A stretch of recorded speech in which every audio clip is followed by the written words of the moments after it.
Good morning. Today I am going to talk about disinfectants and antiseptics. The process of sterilization and disinfection plays a major role in the control of microbial contamination and prevention of infection. The sterilization is the process of killing the microorganisms. Likewise, the process of disinfection also kills the microorganisms. But this is not too much efficient as compared to sterilization process. Disinfection is the process of destruction or removal of microorganisms and reducing them to a level not harmful to the health.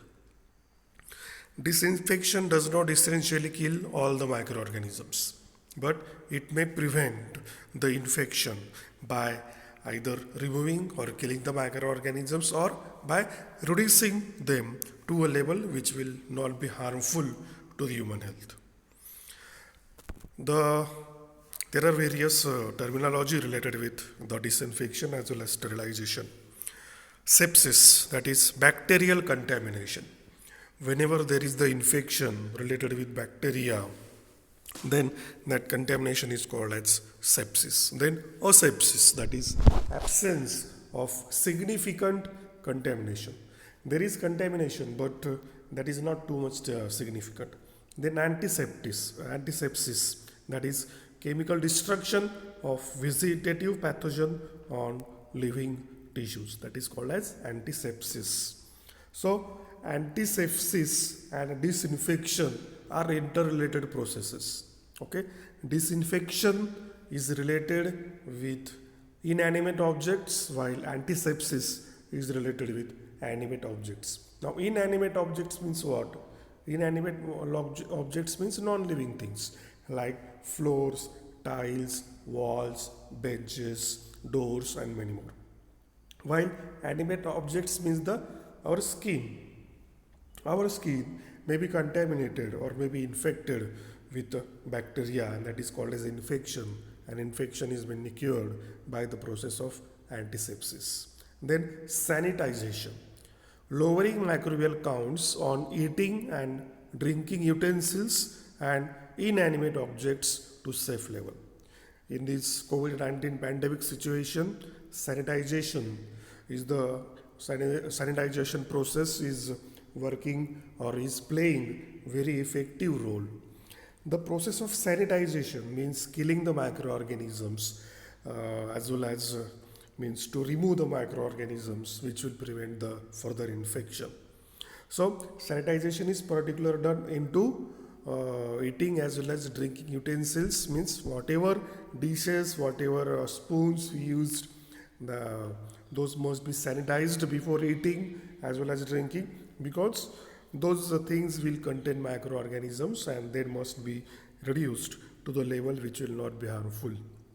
And inanimate objects like various things like benches, doors, floors, tiles, and many more. Okay, so sanitization of the area is mainly done nowadays because in order to prevent the COVID-19 infection. So likewise, the sanitization is mainly carried out to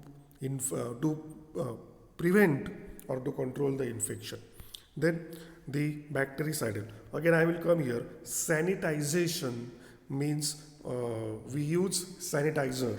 Okay, it plays two kinds of roles. Okay, it mainly kills the microorganisms as well as cleans our hands. Okay, so that is the sanitization. While disinfectant, which is mainly applied onto inanimate objects, that does not clean out. Okay, disinfection only kills the microorganisms, reduces the microorganisms to the level which is not harmful. So, and sanitization mainly kills the microorganisms as well as it has cleansing action. Okay, this is the main difference between sanitization and disinfection. So, the chemical agents used for disinfection, sanitization, as well as antisepsis are common.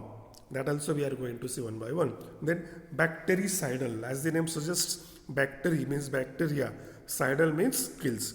These are the chemical agents which are capable of killing the bacteria. Then virucidal means the chemical agents capable of killing the viruses. Okay. Then fungicidal, that is chemical agents capable of killing the fungi.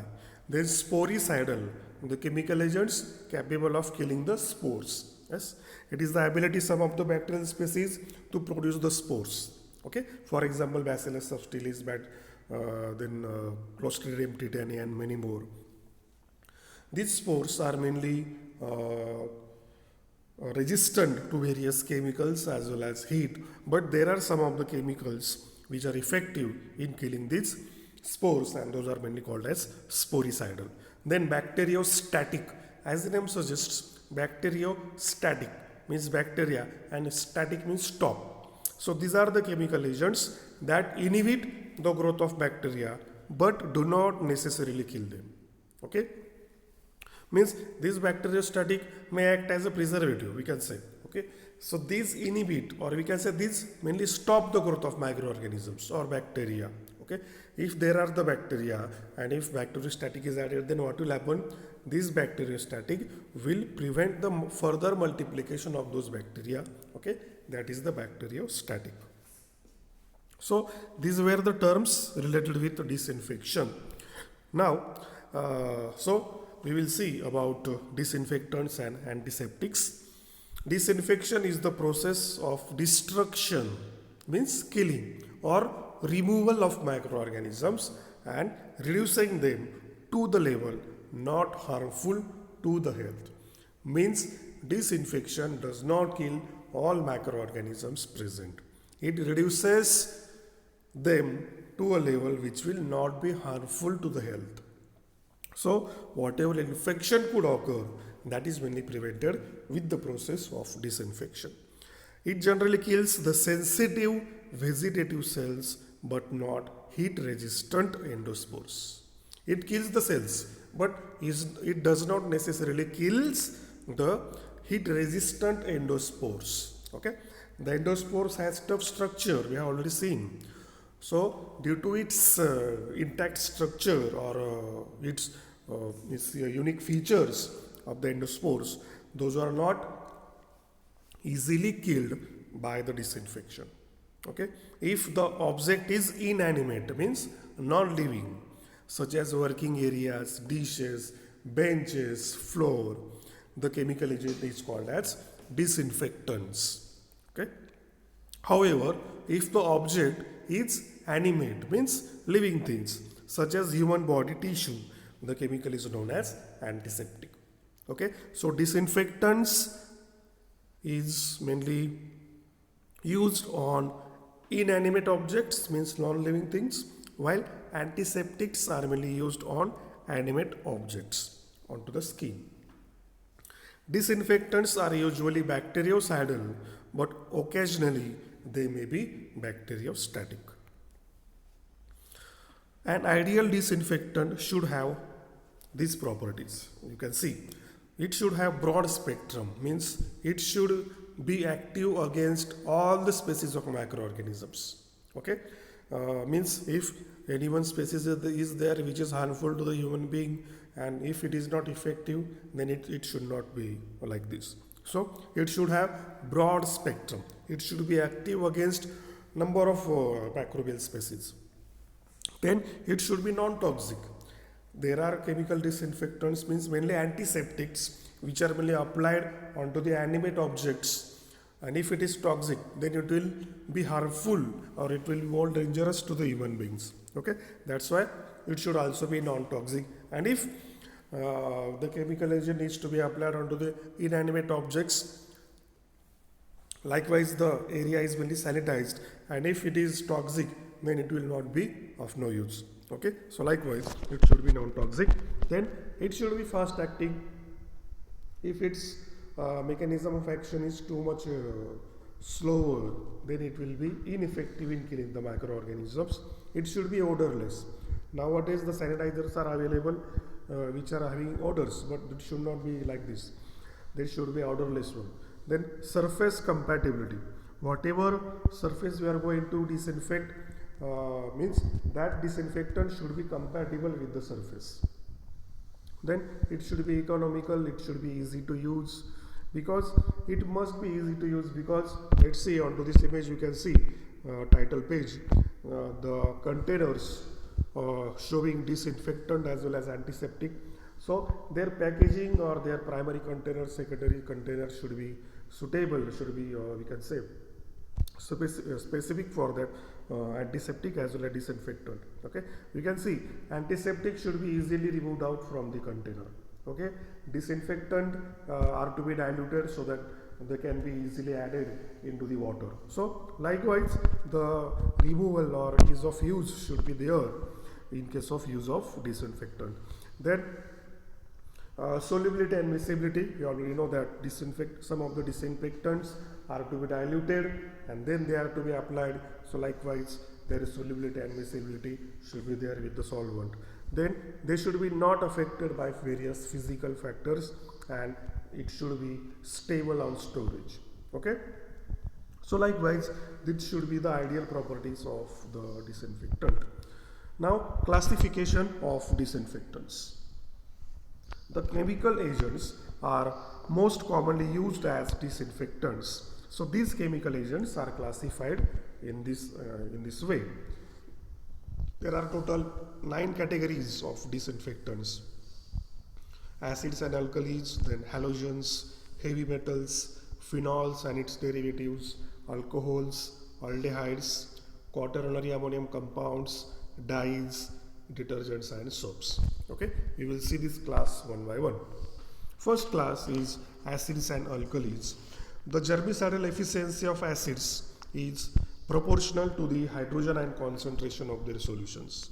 Most mineral acids such as hypochloric acid, sulfuric acid, nitric acid and phosphorus acid act primarily as generator of hydrogen ions. However, many acids which are only weakly acidic or weakly ionized and do not increase hydrogen ion concentrations also produce toxic effects. For example, benzoic acid, salicylic acid and acetic acid. There are some of the bases also which are also active against these microorganisms. So these alkalis mainly dissociate or release the hydroxyl ions. Okay, so generally weak acids and weak bases are mainly used effectively. The next category is halogens. In that chlorine, iodine, bromine and fluorine in free state as well as their compounds strongly act as disinfectant. Bromine and fluorine are irritants and are difficult to handle, but chlorine and bromine are widely used for disinfection. Chlorine is available in organic, inorganic and gaseous forms, that is mainly employed to keep bacterial population at low levels in municipal water. So this chlorine powder is also added into the water which is there into the swimming pool. So whatever bacteria are there, those are killed and further growth is mainly inhibited. Okay, so chlorine is one of the widely used halogens for disinfection purpose. Then iodine also. Iodine is a good disinfectant in aqueous and alcoholic solutions. It is sporicidal, fungicidal and active against many viruses also. Okay, it is used as antiseptic and for sterilization of surgical sutures. For example, weak iodine solution, aqueous iodine solution likewise. Okay, so from halogen, chlorine and iodine are mainly used for disinfection process. Okay, in that iodine is mainly used as antiseptic. Then heavy metals. The most widely used compounds of heavy metals are those of mercury, silver and copper. Heavy metals and their compounds act antimicrobially by combining with cellular proteins. So this is the mechanism of action. Okay, they mainly combine with cellular proteins. Means cellular means the microbial cells. They contain the proteins. So these heavy metals mainly attack onto the proteins of the microbial cells. High concentrations of salts of heavy metals like mercury, copper and silver cause coagulation of proteins which results in damage or death of the cell. Okay, There are various examples of heavy metals, for example, mercury chloride, mercurous chloride, mercuric oxide, then ammoniated mercury, then merthiolate, which is mainly used as antiseptic also, then silver nitrate, okay, which has antiseptic as well as bactericidal action, then copper sulfate also, which is mainly used as fungicide into the gardens. Okay, so which also prevents the growth into the lakes as well as into the swimming pools. The next category of chemical agents is phenols. Phenol is the category which is one of the widely used disinfectant.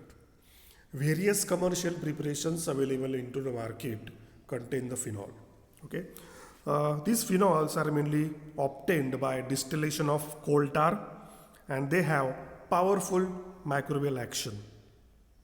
Okay, many derivatives of phenol are more effective and they are less costly. Some of the important derivatives of phenol are orthocresol, okay, metacresol, then paracresol, chlorocresol, chloroxylenol, as well as hexachlorophene. One of the widely used disinfectant, that is Dettol. Dettol contains the phenol derivative that is called as chloroxylenol. Okay, Dettol can be used as disinfectant as well as antiseptic. For disinfectant, for disinfection purpose, Dettol is to be diluted. Okay, that is mainly added into the water. It forms creamy white emulsion into the water, and that can be used for disinfection purposes. And same solution can be used as antiseptic. Okay, so Dettol is one of the widely used disinfectant as well as antiseptic. Along with chloroxylenol, Dettol also contains benzalkonium chloride, which we are going to see. Then the cresols are more germicidal than phenol when they are emulsified in liquid soaps and alkalis. You might have prepared one of the solution, that is cresol with soap solution, into the first year. So that is one of the example of disinfectant, and it contains cresol, which is one of the phenol derivative. Then Lysol is commercial preparation which contains the cresols. Again, we can see Lysol is also one of the widely used disinfectant. Okay, Lysol, it contains benzalkonium chloride as well as cresol. Okay, so it is mainly used as for cleaning the bathrooms, toilets, as well as the floors. Then hexyl resorcinol is marketed as a solution in glycerin and water, and these preparation are employed as general antiseptics in mouth washes, gargles, and cough drops. Phenolic compounds mainly destroy the microorganisms by the process of disruption of cells, precipitation of cell protein, inactivation of enzymes, and leakage of amino acids from the cells. Then next category is alcohol. Alcohols are also one of the widely used as disinfectants as well as antiseptic. Alcohols have fairly rapid bactericidal action against bacteria when diluted to the concentration of 60 to 70% volume by volume with water. See, concentration of disinfectant or antiseptic is mainly important factor to be considered during application of these chemical agents. Concentration, that is effective concentration or optimum concentration, should be used for proper disinfection process.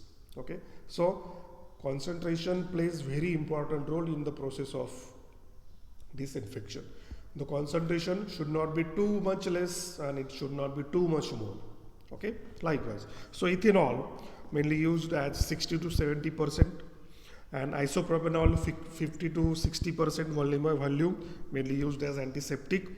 The higher alcohols can also be used, for example propyl alcohol, butyl alcohol. They are more germicidal than ethyl alcohol, but they are costly as compared to ethanol, and that's why ethyl alcohol or ethanol is one of the widely used disinfectant as well as antiseptic. Alcohols are also being used as a preservative for in some of the vaccines. Alcohol cause protein denaturation. It mainly damage the lipid complexes into the cell membrane and likewise. Okay, so it is about alcohols. Then aldehydes. In that particularly formaldehyde is the main aldehyde used for disinfection. It is effective as a gas. We have already seen into the gases sterilization. Formaldehyde is used for sterilization purposes. So same can be used as a disinfectant. Okay, likewise. Glutaraldehyde is also one of the compound of aldehyde which has rapid sporicidal and tuberculocidal action. Okay, then next category is quaternary ammonium compounds. Most of the cationic detergents are quaternary ammonium compounds. The chemical structure we can see means as the name suggests, quaternary ammonium compound means to the nitrogen 4 different groups are mainly attached. Chemical structure is not important for us in microbiology point of view. They are highly active against gram-positive bacteria and are also quite active against gram-negative bacteria. They are also active against fungi and certain protozoa. Okay, they are mainly used for control of infection onto the floors, walls, as well as homes. Nursing homes means in case of hospitals also. They are used as skin antiseptics and used for sanitizing agents in dairy, egg, and fishing industries. Okay. The widely used quaternary ammonium compounds are cetrimide, cetylpyridinium chloride, and benzalkonium chloride. Again, we will see Dettol as well as Lysol contains benzalkonium chloride. So that is one of the quaternary ammonium compounds.